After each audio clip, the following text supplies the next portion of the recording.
जय हिंद। स्वागत है आप लोग का एम्बिशन एकेडमी यूट्यूब चैनल पर। और आज हम आप लोगों के लिए एक नया टॉपिक लेकर के आए हैं और आज के इस नए टॉपिक का नाम है एरिया वेक्टर। सर एक मिनट, एरिया वेक्टर कुछ गलत तो नहीं हो रहा है? देखिए, अगर हम क्लास 11 तक के नॉलेज के बेसिस पर बात करें तो डेफिनेटली ये आपको गलत लग सकता है, लेकिन क्लास 12 के बहुत सारे टॉपिक ऐसे हैं जैसे फ्लक्स हो गया, गॉस की थ्योरम हो गई, इन सब के एप्लीकेशंस पढ़ने के लिए हमको एरिया को स्केलर मान करके काम नहीं चलेगा, हमको एरिया को यहाँ पर वेक्टर मानना पड़ेगा। तो सर अगर हम एरिया को वेक्टर माने तो पहले तो कैसे पता लगे कि एरिया वेक्टर है? क्या इस बात के क्या प्रूफ है? सबसे पहले आज हम यहाँ पर यही क्लियर करेंगे कि एक्चुअली जो आपका एरिया है, जो हमारा एरिया है, थोड़ी देर के लिए अगर मैं वेक्टर वर्ड को भूल भी जाऊं, थोड़ी देर के लिए इसको मैं भूल भी जाऊं, तो सर एग्जैक्टली हमारा एरिया है क्या? क्या ये स्केलर है? और स्केलर है तो कैसे? अभी तक हम इसको स्केलर क्यों कहते थे? और अगर सर ये अब वेक्टर है तो कैसे? और अगर अब ये वेक्टर है तो सर आपको भी पता होगा कि सर वेक्टर्स के साथ तो डायरेक्शन होनी चाहिए ना, तो सर इसकी डायरेक्शन क्या लेंगे? ऐसे कई सारे टॉपिक यहाँ पर आज हम कवर करेंगे और आज का ये जो वीडियो लेक्चर रहेगा ये केवल एरिया के वेक्टर होने और स्केलर होने के ऊपर रहेगा। ठीक है, तो सबसे पहले हम आज ये क्लियर करेंगे कि एरिया किस तरीके से वेक्टर माना गया और किस तरीके से स्केलर माना गया। इसके लिए हम छोटा सा एग्जाम्पल ले रहे हैं। आज हम एक एग्जाम्पल ले रहे हैं एक स्क्वायर का, और ये स्क्वायर है ABCD। ठीक है, तो अगर मैं आपसे इस स्क्वायर के लिए, या फिर मैं मान लेता हूं कि रेक्टेंगल है ना, रेक्टेंगल मान लेता हूं इसको, आप कुछ भी मान सकते हैं, कोई भी प्लेन सरफेस ले लीजिए, लेट इट बी रेक्टेंगल। चलिए रेक्टेंगल मान लेते हैं, वरना आप कहेंगे सर स्क्वायर ही क्यों लिया आपने ना। अगर मैं अभी आपसे इसका एरिया निकालने के लिए कहूं तो आप कहेंगे कि सर इसका तो एरिया निकालना कौन सी बड़ी बात है, area is equal to length into breadth. Sir इस तरीके से इसका एरिया निकल जाएगा, नो डाउट। अब मैं इसके लिए आप क्या करेंगे, आप A से B के बीच का लेंथ मेजर करेंगे ना, A से B के बीच का लेंथ तो मेजर करोगे। अच्छा, A से B तक आपकी जो लाइन है आप देख सकते हैं बिल्कुल स्ट्रेट लाइन है। अगर मैं आपसे कहूं कि A से B तक की जो ये लेंथ है, ये इसका डिस्टेंस, यानी एक बच्चे ने इनके बीच के इस लेंथ को क्या माना, डिस्टेंस माना। क्या माना इसको कि सर A से B तक की जो ये है, ये इसका डिस्टेंस है। क्या है? डिस्टेंस मान रहा है। अच्छा, डिस्टेंस मानने के पीछे सिर्फ ये मत सोचिए कि डिस्टेंस मान रहा है। डिस्टेंस मानने के पीछे ये मतलब है कि वो उसको स्केलर मान रहा है, और हम उसको मना भी नहीं कर सकते, क्योंकि हमने पढ़ा है कि दो पॉइंट्स के बीच अगर आप बिल्कुल स्ट्रेट लाइन खींचे तो ये जो लेंथ है ना इसकी, AB की जो लेंथ होगी ना, यही उसका डिस्टेंस भी होगा, यही उसका डिस्प्लेसमेंट भी होगा। तो अगर वो बच्चा इसको डिस्टेंस कंसीडर कर रहा है तो हम उसको मना नहीं कर सकते ना कि नहीं आप इसको डिस्प्लेसमेंट ही लीजिए, डिस्टेंस क्यों ले रहे हैं? क्योंकि सर दो पॉइंट्स के बीच का शॉर्टेस्ट डिस्टेंस, उनका डिस्प्लेसमेंट भी तो हो सकता है ना। उस प्रोस्पेक्टिव में उसने ले लिया। अच्छा, उसने अगर इसको डिस्टेंस लिया है तो भैया डिस्टेंस हुआ स्केलर। तो अगर उसने इसको डिस्टेंस लिया है तो डेफिनेटली वो इसको भी डिस्टेंस लेगा, क्योंकि वो डिस्टेंस के कंसेप्ट पर ही तो चल रहा है। अगर उसने इसको भी डिस्टेंस ले लिया तो भैया स्केलर को, जब स्केलर से आप मल्टीप्लाई करके जाएंगे तो स्केलर को स्केलर से मल्टीप्लाई करोगे, कोई डायरेक्शन तो इसमें है नहीं, तो भैया मिलेगा क्या, स्केलर ही मिलना है। इस पर्टिकुलर केस में यू विल फाइंड दैट कि area is a scalar quantity. और यही तो हम अब तक करते आए हैं। हम तो डिस्टेंस बिटवीन AB निकालते थे ना हमेशा, distance between AB, distance between BC। तो डिस्टेंस बिटवीन AB को हमने लेंथ मान लेते थे, और डिस्टेंस बिटवीन BC को हमने ब्रेड्थ मानते थे या इसकी विड्थ मान लेते थे। तो डिस्टेंस को डिस्टेंस से मल्टीप्लाई करने पर, जो कि दोनों स्केलर हैं, तो फाइनली हमको एरिया क्या मिला, we got that area is scalar. पहला कंसीडर हम यहाँ कंसेप्ट खत्म कर रहे हैं। लेकिन दूसरा बच्चा, थोड़ा इधर देखते हैं, एक और बच्चा हम लेते हैं, इसने भी कहा कि सर फॉर्मूले से तो मैं एग्रीड हूं, लेकिन सर मैं ये जानता हूं कि एक पॉइंट से दूसरे बीच के पॉइंट के शॉर्टेस्ट डिस्टेंस को डिस्प्लेसमेंट कहा जाता है। तो सर A से B के बीच की जो ये लेंथ है, सर मैं इसको डिस्प्लेसमेंट लूंगा। बहुत ध्यान से सुनिएगा, मैं इसको डिस्प्लेसमेंट मानूंगा। कोई ऑब्जेक्शन मैं कर भी नहीं सकता, क्योंकि हमने बच्चों को बताया है कि A से B के बीच के शॉर्टेस्ट डिस्टेंस को हम डिस्प्लेसमेंट कहते हैं। अगर वो डिस्प्लेसमेंट कहता है कि सर तो डिस्प्लेसमेंट है, तो मैं डिस्प्लेसमेंट मानूंगा, मैं मना भी नहीं कर सकता। सर ये भी डिस्प्लेसमेंट है, अगर वो डिस्प्लेसमेंट है तो ये भी डिस्प्लेसमेंट होगा, क्योंकि ये डिस्टेंस, इसको डिस्टेंस लूँ, इसको डिस्प्लेसमेंट लूँ, नहीं, या तो दोनों को आप डिस्टेंस लेंगे या दोनों को डिस्प्लेसमेंट लेंगे। अगर बच्चे ने इसको डिस्प्लेसमेंट कंसीडर किया है तो आप जानते हैं डिस्प्लेसमेंट का मतलब होता है वेक्टर। तो ये वेक्टर हुआ, तो ये क्या हुआ, ये भी तो वेक्टर हुआ। और जब दो वेक्टर्स का तुम क्रॉस प्रोडक्ट कर रहे हो तो दो वेक्टर्स का cross product is always a vector. लीजिए, तो यहां पर आपने देखा कि एरिया स्केलर भी हो सकता है, एरिया वेक्टर भी हो सकता है। बहुत सारे टीचर्स कहते हैं कि एरिया को वेक्टर मान लीजिए। आखिर ऐसे कैसे मान लीजिए, कोई प्रूफ तो हो कि क्यों मान लीजिए। भाई मैंने एक एग्जांपल लिया, मैंने कहा कि ए से बी के बीच के डिस्टेंस को, यानी सॉरी लेंथ को हम यहाँ डिस्टेंस अगर मानते हैं और बी से सी के बीच की इस लेंथ को अगर हम डिस्टेंस मानते हैं तो distance we all know that कि स्केलर होता है, scalar into scalar always a scalar. और अगर कोई इसको डिस्प्लेसमेंट और इसको डिस्प्लेसमेंट कंसीडर करता है तो जब एक डिस्प्लेसमेंट यानी वेक्टर को एक वेक्टर से इनटू करेंगे then we will get a vector. Clear हो गया? चलो, तो ये था एरिया के स्केलर और वेक्टर होने के बीच की कहानी कि क्यों इस आज एकदम से सर यहाँ पर एरिया वेक्टर बन करके आ गया। अभी तक तो कभी हमने इस बात का जिक्र नहीं किया था। देखिए, वो जो आवश्यकता होती है ना, वो आविष्कार की जननी होती है ना, कि जब हमें किसी चीज़ की नीड होती है तभी हम उसकी डिस्कवरी करते हैं। अभी तक हमें एरिया को वेक्टर फॉर्म में लेने की जरूरत ही नहीं पड़ी, तो स्केलर से काम चल रहा था। लेकिन अब हम जो अगले टॉपिक फिजिक्स में पढ़ेंगे उसमें एरिया को स्केलर लेकर के काम नहीं चलेगा, इसलिए एरिया को वेक्टर लेना पड़ेगा। तो एरिया को वेक्टर ले सकते हैं या नहीं, that is a debatable question. So हमने क्लियर किया कि हाँ ले सकते हैं भाई, क्यों नहीं ले सकते, बिल्कुल ले सकते हैं। Sir a question arises at this point कि अगर हम यहाँ से एरिया को वेक्टर ले लेते हैं तो सर इस वेक्टर की क्या डायरेक्शन लोगे आप, इसकी क्या डायरेक्शन लोगे? क्योंकि वेक्टर बिना डायरेक्शन सोच भी नहीं सकते, सोच नहीं सकते। डायरेक्शन क्या लोगे? अगर आप इसको वेक्टर मान लो, ठीक है, आपका वो उतना पॉइंट हम मान लेते हैं, लेकिन इसका डायरेक्शन बताओ क्या होगा। अब चलते हैं आगे और ये देखते हैं कि अगर एरिया को वेक्टर माना जाए तो एरिया का डायरेक्शन कैसे निकाला जाए। तो ऐसा करते हैं, हम चलते हैं एक्स वाई जेड प्लेन की तरफ। ठीक है, आई होप कि जो मैंने आपको एरिया के वेक्टर और स्केलर होने का रिलेशन बताया, आई होप कि आपको ये समझ में आ गया होगा। सो अब यहाँ से ये बात तो क्लियर हो गई कि एरिया को डायरेक्शन इंक्लूड करके वेक्टर भी लिया जा सकता है, केवल स्केलर नहीं मान सकते, हम इसको वेक्टर भी ले सकते हैं। तो अगर मैं एरिया को वेक्टर लेता हूं, जिसका नाम एरिया वेक्टर दे रहा हूं, क्योंकि यही टॉपिक इसी नाम से आपको फिजिक्स में मिलेगा, तो सबसे पहले सर इसका रिप्रेजेंटेशन क्या होगा। देखिए, एरिया वेक्टर को हम डेल्टा एस वेक्टर से दिखाते हैं, ठीक है ना। डेल्टा एस, एस मतलब एरिया हो गया और डेल्टा मतलब चेंज, जो भी हम चेंज करेंगे, है ना। और ये उसके ऊपर चूंकि वेक्टर का है तो एरो लगा दिया। कहीं कहीं पर आप डेल्टा एस वेक्टर को एन कैप डेल्टा एस लिखा हुआ देखेंगे। अब एन कैप तो आप समझते ही ना, एन कैप क्या है, it is a unit vector, यानी एरिया की यूनिट वैल्यू होगी जिसमें डायरेक्शन होगा। भाई देखिए, ध्यान से देखिए, अगर मैं केवल ये लिखता हूँ तो ये क्या है, एरिया। भाई इसमें केवल क्या है, केवल इसमें मैग्नीट्यूड है, अभी इसमें कोई डायरेक्शन तो है नहीं। फिलहाल अभी डेल्टा एस में कोई डायरेक्शन नहीं है, जस्ट अ मैग्नीट्यूड, ठीक। लेकिन मैंने कहा ना कि ये एक वेक्टर है, तो वेक्टर कन्वर्ट करने के लिए क्या करोगे, इसमें एक डायरेक्शन लाना चाहोगे। आप क्या लाना चाहोगे, इसमें एक डायरेक्शन लाना चाहोगे। तो जैसे ही इस मैग्नीट्यूड के साथ डायरेक्शन ऐड होगी, ये क्या बन जाएगा, वेक्टर बन जाएगा।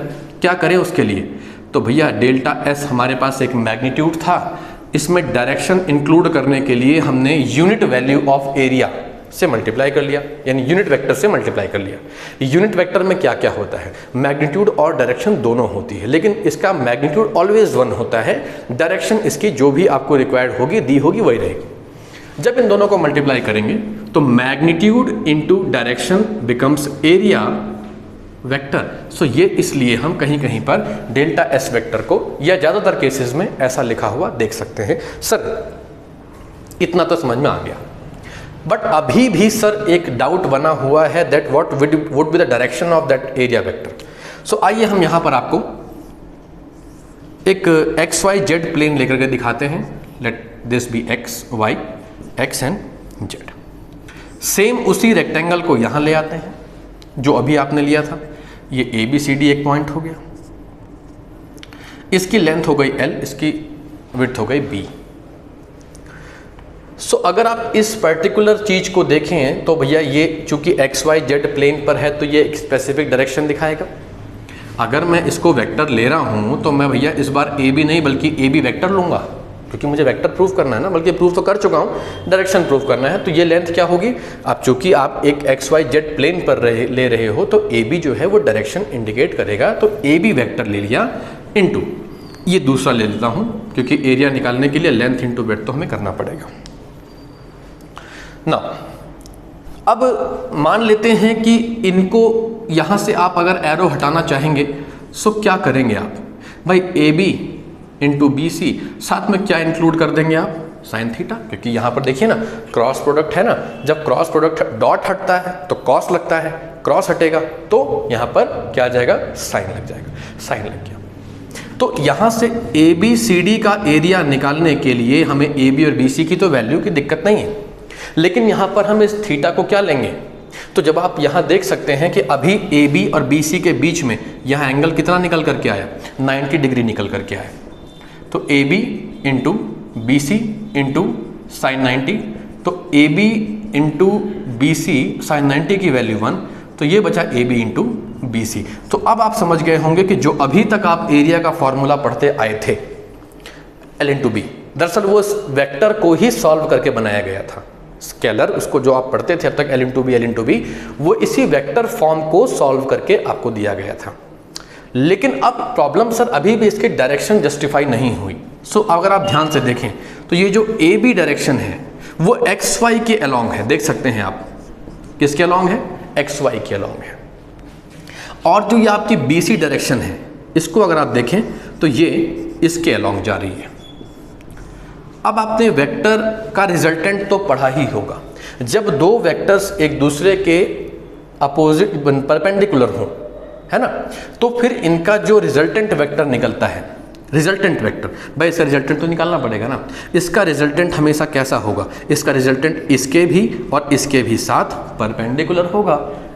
रिजल्टेंट हम लोगों ने पीछे 11th क्लास में पढ़ा होगा कि जब आप एक वेक्टर की डायरेक्शन इधर है और एक वेक्टर की डायरेक्शन इधर है ना, सो इन दोनों का जो रिजल्टेंट निकालोगे ना किसी पर्टिकुलर डायरेक्शन में, तो पहले हम लोग इधर निकाला करते थे या यहाँ पर रिजल्टेंट निकाला करते थे, तो उधर लो या इधर लो बात तो एक ही है। दरअसल हम ना यहाँ लेते हैं ना वहाँ लेते हैं, तो इसको ऐसा लिया जाता है, ठीक है ना इसको उधर लेते हैं ना इधर लेते हैं। चूंकि ये 3D प्लेन बना रहे हैं तो हम ऐसे तो व्हाइट बोर्ड पर लाइन नहीं खींच सकते ना, तो हमने इसको ऐसे दिखा दिया, कुछ लोग इसको ऐसे दिखा देते हैं। सो बेसिकली आप क्या देख सकते हैं कि ए और सी का जो रिजल्टेंट है, आप मार्कर को देखेंगे तो समझेंगे वो कैसा है, परपेंडिकुलर एंड आउटवर्ड। कैसा, परपेंडिकुलर एंड आउटवर्ड, या इसके पीछे भी तो हो सकता है ना। सो यही है एरिया वेक्टर की डायरेक्शन।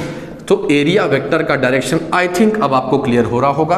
भैया अगर हम इसको वेक्टर क्वांटिटी लेते हैं तो जब दो वेक्टर्स का हम प्रोडक्ट निकालते हैं तो हमें उनका रिजल्टेंट भी चाहिए होता है ना। रिजल्टेंट कौन देता है, अगर ये दोनों परपेंडिकुलर हैं, चूंकि हमने यहाँ 90 लिया है ना और रेक्टेंगल अपना डायग्राम बनाया है, सो 90 ही होगा।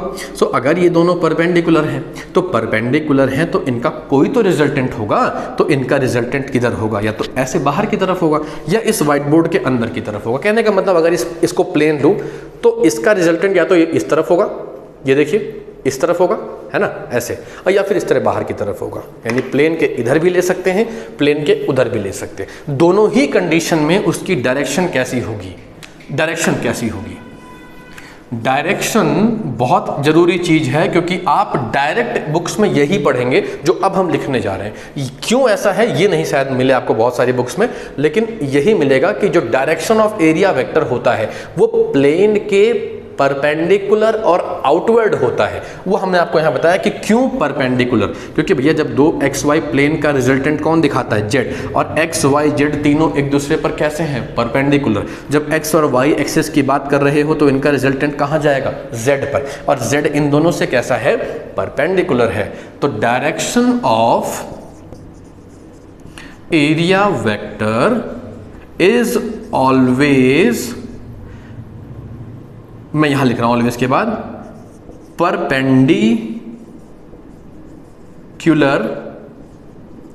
And outward from the surface.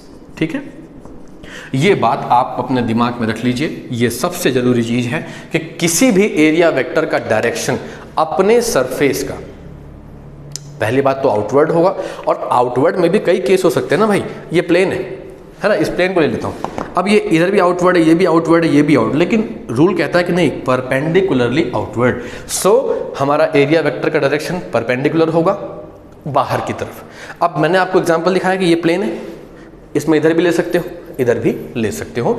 हमने ये जो यहाँ पर फिगर लिया है ये एक प्लेन फिगर है, ठीक है ना। सो अगर इतना क्लियर हो गया हो तो क्या हम आगे बढ़े? क्या आपको ये क्लियर हो गया होगा? कमेंट करके जरूर बताइएगा अगर आपको ये समझ में आ गया कि हाँ एरिया को वेक्टर लिया जा सकता है, और अगर एरिया को वेक्टर लिया जाता है तो उसका डायरेक्शन क्या लेंगे। आंखें खुल गई होंगी अब तो कि हम वेक्टर तो ले सकते हैं। अच्छा, अब ये भी ध्यान से देखिए, ये भी बड़ा बहुत ही सरप्राइजिंग चीज़ है कि अब तक जो तुम फॉर्मूला पढ़ रहे थे लेंथ इंटू ब्रेड्थ करके रेक्टेंगल का, दरअसल वो फॉर्मूला एक एरिया वेक्टर के फॉर्मूले को ही सिंप्लीफाइड करके लिखा गया था। एक्चुअल फॉर्मूला ये होता है ना। सो इसी में हमने थीटा की वैल्यू पुट की तो ये वो फॉर्मूला बना, वही एल इंटू बी ए इंटू ए स्क्वायर ना। सो डायरेक्शन हमने आपको बता दी कि जब भी तुम एरिया वेक्टर लोगे उसका डायरेक्शन किधर होगा, हमेशा परपेंडिकुलर टू द प्लेन होगा, और किधर होगा, आउटवर्ड होगा। क्यों ऐसा किया इसका एक्सप्लेनेशन हमने यहाँ पर दिया है। लेकिन अब सर बात समझ में ये आती है कि सर ये जो आपने लिया है ये तो एक प्लेन सरफेस है। क्या है? Plane surface. लेकिन सर हमारे पास तो सरफेसेस प्लेन भी हो सकते हैं। प्लेन का मतलब 2D सरफेसेस है ना, जिसमें केवल दो ही एक्सेस हो, एल और बी, यानी कि एक्स और वाई, या वाई और जेड, या जेड और एक्स। लेकिन हमारे पास सरफेसेस तो 3D भी हो सकते हैं। तो 3D सरफेसेस यानी कि क्लोज्ड सरफेसेस का क्या कंडीशन होगा, उनका जो एरिया है वो उनका जो एरिया है वो कैसे निकालेंगे? भाई एरिया निकालने के लिए तो कोई अलग से फॉर्मूला नहीं है, वही सारे फॉर्मूले सिलेंडर के लिए जो होगा, जो रेक्टेंगल के लिए होगा, जो क्यूब के लिए होगा, क्यूबॉइड, वही फॉर्मूले वही चलेंगे, फॉर्मूले में कोई चेंज नहीं। डिबेटेबल पॉइंट इज कि सर अगर वेक्टर मान लें तो डायरेक्शन क्या ले, तो डायरेक्शन ये आ गई ना क्लियर। अब डिबेट खत्म, अब चर्चा खत्म। बस इतना है कि आपको हमेशा कोई भी सरफेस लोगे उसका एरिया वेक्टर हमेशा परपेंडिकुलर होगा और आउटवर्ड फ्रॉम द सरफेस होगा। ठीक, तो चलो अब चलते हैं आगे, और आगे बढ़ते हुए ये देखते हैं कि अगर सरफेस प्लेन के बजाय यानी कि 2D के बजाय 3D लिया जाए तो क्या कंडीशन होगी। तो बेसिकली यहाँ पर हम 3 अलग अलग सरफेसेस के बारे में डिस्कशन करेंगे। सबसे पहले हम डिस्कस करना चाहेंगे कि सर अगर हमारे पास एक प्लेन सरफेस हो तो उसका एरिया वेक्टर किधर लिया जाएगा। तो प्लेन सरफेस की कंडीशन बता रहा हूँ भाई। ये तो क्लियर हो गया कि जो इसका एरिया वेक्टर होगा that would be perpendicular to the surface. ये मान लेते हैं कि मेरा एरिया है, थोड़ा इसको मेंटेन कर लेते हैं भाई, देखने में अच्छा भी तो लगे। अरे तो ज़्यादा अच्छा हो गया, चलो ठीक है, ये लो। ठीक, सो ये मेरा एक 2D प्लेन है। प्लेन सरफेस का मतलब यहाँ पर 2D सरफेसेस से हो गया मेरा। अब उस सर्कल ले लो, ट्रायंगल ले लो, rectangle, square, whatever you want to take आप ले सकते हैं। सो अगर ये एक एरिया है, सो इस एरिया को जब मैं वेक्टर लूंगा, डेल्टा एस वेक्टर लूंगा, तो सर इसकी डायरेक्शन किधर दिखाऊंगा। आपने कहा था कि क्या होगी डायरेक्शन, परपेंडिकुलर होगी। चलते हैं, लेकिन आपने कहा था कि आउटवर्ड भी होगी। तो सर आउटवर्ड का मतलब इधर या उधर, दोनों तरफ हो सकता है। इधर या उधर दोनों तरफ हो सकता है। आप इसको उधर भी ले सकते हैं और इसी सरफेस के साथ इधर भी ले सकते हैं। यानी कि प्लेन सरफेसेस में हम एरिया वेक्टर की 2 डायरेक्शन ले सकते हैं। ठीक है ना। ये अब देखिए ना, ये अगर मान लीजिए एक पेज है, ये पेज है, तो ये भी तो आउटवर्ड हुआ, ये भी तो आउटवर्ड हुआ। दोनों केसेस में परपेंडिकुलर तो होना ही चाहिए। सो प्लेन सरफेसेस में हम एरिया की 2 डायरेक्शन ले सकते हैं, या तो आउटवर्ड उस बाहर की तरफ या इधर की तरफ। ठीक है। सो इसमें क्या है, 2 डायरेक्शंस कैन बी टेकन। लेकिन ध्यान रखना, ये दोनों डायरेक्शन जो तुम ले रहे हो ना, या जो आप ले रहे हो, ये होगा तो परपेंडिकुलर ही। यानी ये कंडीशन किसी भी कीमत पर नहीं छूटनी चाहिए। परपेंडिकुलर तो रहेगा ही रहेगा। आउटवर्ड या इनवर्ड, अब यहाँ प्लेन सरफेसेस में तो इनवर्ड कुछ होता ही नहीं ना। अब मैं एक सिंगल एक पेज ले लूँ, ये मेरा एक सिंगल सा पेज है। अब इस सिंगल पेज में इनवर्ड क्या हो सकता है? कुछ नहीं, या तो इधर के आउटवर्ड या उधर की तरफ आउटवर्ड हम अपना सरफेस लेकर के चले जाएंगे। ठीक है, तो ये तो था कहानी किसकी? प्लेन सरफेसेस की। इसका हम लोगों ने एरिया निकालना सीख ही लिया। अब ये सरफेस अपना सिलेंड्रिकल होगा तो उसका फॉर्मूला अप्लाई कर देना, अगर ये रेक्टेंगल है दिख रहा है आपको, रेक्टेंगल का फॉर्मूला लगा देना, एरिया वैसे ही निकाल लेना। डायरेक्शन पूछेगा तो लिख देना कि direction is perpendicular to the plane and outward, तो ये आप यहाँ पर मेंशन कर देंगे। क्लियर हो गया? अच्छा सर, क्या कंडीशन होगी अगर हम दूसरा केस ले लें? क्या चीज़? ये क्लोज्ड सरफेसेस ले लेते हैं। क्लोज्ड सरफेसेस अगर ले लिए जाएं, जिनको हम लोग 3D सरफेस भी कहते हैं। अब 3D सरफेस का मतलब यहाँ पर आप क्यूबॉइड ले सकते हैं, क्यूब ले सकते हैं, है ना, अलग अलग चीज़ें ले सकते हैं, सिलेंडर ले सकते हैं। सो हम अपनी जो कंडीशन यहाँ पर समझने जा रहे हैं वो ये है कि हम यहाँ पर क्या लेना चाहते हैं, हम यहाँ पर एक छोटा सा क्यूब कंसीडर कर लेते हैं। ठीक है, छोटा सा क्यूब यहाँ पर ले लेते हैं, ये लीजिए। अब यहाँ पर आप देख सकते हैं कि ये जो क्यूब बनाया गया है ये 1 2 3 4 5 6 प्लेन सरफेसेस को मिला के बनाया गया। 6 प्लेन सरफेसेस को। पहला प्लेन सरफेस ये आप देख सकते हैं, ये बिल्कुल वैसा ही तो बन गया। इसका एरिया वेक्टर किधर लोगे? ऊपर, बाहर की तरफ, क्योंकि इनवर्ड शब्द हमने कहीं नहीं लिखाया, तो इसका एरिया वेक्टर यहाँ नीचे अंदर की तरफ, इस क्यूब के अंदर नहीं लेना है, इधर नहीं ले सकते आप, क्योंकि हमने पीछे कंडीशन पढ़ा। यहाँ पर हमने जब अभी XYZ प्लेन बना के दिखाया था तो पता क्या लगा कि ये आउटवर्ड जा रहा है। ये व्हाइट बोर्ड के अंदर का मतलब पीछे की तरफ जा रहा है, वो भी आउटवर्ड था, ये भी आउटवर्ड है। लेकिन यहाँ पर देखिए, यहाँ पर अगर आप इसको नीचे की तरफ लेते हैं तो वो गलत कंडीशन है, वो नहीं ले सकते, क्योंकि एरिया को हमेशा जब वेक्टर माना गया है तो उसका डायरेक्शन आउटवर्ड लिया जाता है। इसी तरीके से अगर मैं इस वाले सरफेस को ले लूँ तो इसका डायरेक्शन किधर लूँगा? आउटवर्ड। इसका किधर लूँगा? हमेशा आउटवर्ड। इसका आउटवर्ड, फ्रंट वाले का भी आउटवर्ड और पीछे वाले का इस तरीके से। कुल मिलाकर के हम देख ही रहे हैं, ये देख रहे हैं कि हम इस पूरे के पूरे सरफेस में केवल और केवल एक डायरेक्शन ले पा रहे हैं, and that is always in a single direction. किधर लेते हैं? ऑलवेज हम आउटवर्ड तो लेते ही हैं। तो क्लोज सरफेसेस के एरिया वेक्टर की कितनी डायरेक्शन होती है? Always a single direction. ठीक है, सिंगल डायरेक्शन। क्योंकि अभी जो मैंने आपको बना के दिखाया, मैं थोड़ा कंफ्यूजन क्लियर कर दूं, अभी जो मैंने आपको बना के दिखाया, सो मैंने इसमें हर सरफेस को अलग अलग कंसीडर किया था, इसलिए इसका ऊपर, इसका बाहर, इसका इधर या उसका उधर दिखाया। अगर पूरे को एक सरफेस लेके चलो तो या तो एरिया वेक्टर इधर लोगे, है ना, या अगर उधर नहीं लोगे तो ऊपर की तरफ लोगे, या इधर लोगे या इधर लोगे। तो अगर पूरे के पूरे क्यूब को एक सिंगल बॉडी मानोगे तो इसकी सिंगल डायरेक्शन लोगे, हर सरफेस की अलग अलग डायरेक्शन नहीं लोगे। ये केस ध्यान रखिएगा, क्योंकि अभी हम यहाँ पर इर्रेगुलर सरफेस या जिसे कर्व्ड सरफेस भी मान के चलेंगे, वहाँ पर जाकर के भी ये चीज़ देखेंगे कि अलग अलग सरफेसेस की अलग अलग डायरेक्शन नहीं ले सकते। ठीक है, सिंगल बॉडी की एक पर्टिकुलर डायरेक्शन ली जाएगी। हाँ, अलग अलग मानेंगे, जैसे इसको अलग लेते, इसको अलग, इसको अलग, इसको अलग, 6 के 6 अलग करते, तो सब में यही रूल चलता कि हर सरफेस का वेक्टर का डायरेक्शन परपेंडिकुलरली आउटवर्ड कंसीडर किया जाता। सो आई होप कि ये दोनों कंडीशन आपको अच्छे से समझ में आ गई होंगी। ठीक है, now we are moving on to the last condition, and that is कि अगर हम कोई इर्रेगुलर सरफेस ले लें, या यूं कह लो कि उसको सीधी लैंग्वेज में कहूँ, तीसरा केस, कि अगर मेरे पास कोई कर्व्ड सरफेस है तो क्या करें? क्योंकि आप जानते हैं कर्व्ड सरफेस के हर पॉइंट पे डायरेक्शन अलग अलग हो सकती है। भाई सिलेंडर ऐसे घूमा है ना, तो सिलेंडर का जो आपका जो कर्व्ड वाला पार्ट है उसकी डायरेक्शन कैसे लोगे?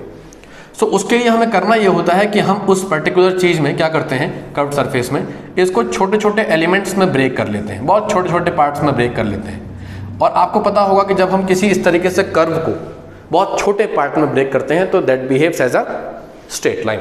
भाई इसका एग्जांपल तो खैर सब नहीं पढ़ा होगा ना। ये अर्थ है हमारी, हम अर्थ के सरफेस पर यहाँ कहीं रहते हैं। तो सपोज कीजिए कि मेरा घर इस जगह पर है, तो मैं सीधा खड़ा आपको कैमरे में भी दिखाई दे रहा हूँ। मान लेता हूँ कि कोई आदमी है जो मेरे ठीक पीछे यहाँ इधर अर्थ पे इस जगह मकान बना के रहता है, तो क्या उसका मकान उल्टा होगा? क्या उसको ऐसा लगेगा कि वो उल्टा लटका हुआ है? नहीं लगेगा, क्योंकि हम अर्थ के इस सरकमफेरेंस के या इस कर्व्ड सरफेस के कंपैरिजन में इतने छोटे हैं कि हमारे लिए छोटा सा पार्ट कैसा बिहेव करता है, as a straight line behave करता है, एज अ प्लेन बिहेव करता है। दैट्स वाई हमको ये महसूस नहीं होता कि हम कर्व्ड सरफेस पर खड़े हैं। इसीलिए किसी कर्व्ड सरफेस का अगर आपको यहाँ पर डायरेक्शन लेना हो, क्योंकि भैया इसकी डायरेक्शन उधर जाएगी, इसकी इधर, इसकी इधर, इसकी इधर, सो इसलिए अगर हम एक कोई पॉइंट ले लेंगे, सपोज कीजिए हम सिर्फ यहाँ डायरेक्शन लेते हैं तो दिक्कत हो सकती है, क्योंकि अगर हम यहाँ डायरेक्शन ले रहे हैं, अगला बच्चा इधर कहीं ले रहा है ना, तो हम क्या करते हैं कि इस पूरे कर्व सरफेस को स्मॉल स्मॉल पार्ट्स में, एलिमेंट्स में तोड़ लेते हैं, और हर स्मॉल एलिमेंट्स के साथ हम ये मान के चलते हैं कि वो स्मॉल एलिमेंट कैसा बिहेव करेगा, as a plane surface behave करेगा। तो अगर as a plane surface behave करेगा तो इसकी फिर वही कंडीशन, इसका एरिया वेक्टर किधर होगा, वही एक चीज, क्या, आउटवर्ड एंड परपेंडिकुलर। इसका क्या कंडीशन होगा, आउटवर्ड प्लस परपेंडिकुलर। इसका बोलिए, वही आउटवर्ड प्लस परपेंडिकुलर, फिर वही, फिर वही, फिर वही, फिर वही। तो सबका आउटवर्ड प्लस परपेंडिकुलर आ गया, तो यानी सबकी डायरेक्शन कैसी हो गई, सभी आउटवर्ड है, सभी परपेंडिकुलर है, तो सबका डायरेक्शन हमने सिंगल ले लिया। सो इसलिए इस कंडीशन में हम स्मॉल स्मॉल पार्ट्स में इसको ब्रेक कर लेते हैं। सो ये जो अभी आपने कंडीशन देखी है तीनों, ये किसी भी फिजिक्स के आप चैप्टर में जाकर के देखेंगे तो शायद आपको ये एरिया वेक्टर के टॉपिक में आपको मिलेगा। लेकिन क्यों एरिया को वेक्टर हमने माना और कैसे मान लिया, अभी तक तो हम स्केलर मानते आए थे, वो ठीक था, लेकिन अब अचानक से ऐसा क्यों कि हम इसको अचानक से वेक्टर मानने लगे, क्योंकि अभी हम जो अपने अगले लेक्चर में जब हम बात करेंगे, then we will discuss about the electric flux. और जो हमारा इलेक्ट्रिक फ्लक्स होगा, इलेक्ट्रिक फ्लक्स में क्या होगा कि हम अगर एरिया को स्केलर मान के चलेंगे ना, सो इलेक्ट्रिक फ्लक्स की बहुत सारी कंडीशंस, बहुत सारे केसेस हम स्केलर मान के कंप्लीट नहीं कर पाएंगे। ओके, सो ये आज का आपका टॉपिक था, जिसमें हमने ये सीखा कि एरिया को वेक्टर भी लिया जा सकता है। एरिया को वेक्टर लेना is not a big deal, लेकिन एरिया को वेक्टर लेने के बाद हम उसको डायरेक्शन कैसे कंसीडर करें। तो डायरेक्शन आप यहाँ समझ गए कि कैसा भी सरफेस हो, either it is close surface और अ प्लेन सरफेस और अ कर्व सरफेस, सभी के सभी केसेस में आपके जो एरिया का डायरेक्शन होगा वो सरफेस के आउटवर्ड और प्लेन होगा। सो आई होप आपको आज का लेक्चर ठीक लगा होगा, पसंद आया होगा, आपको कंसेप्ट अच्छे से क्लियर हो गए होंगे। अगर आप इस चैनल पर नए हैं, आपने अब तक वीडियो देखी है, तो प्लीज़ चैनल को सब्सक्राइब कीजिए, अपने फ्रेंड्स और फैमिली के साथ शेयर कीजिए। मिलते हैं फिर एक नए लेक्चर के साथ, तब तक घर पे रहिए, पढ़ते रहिए।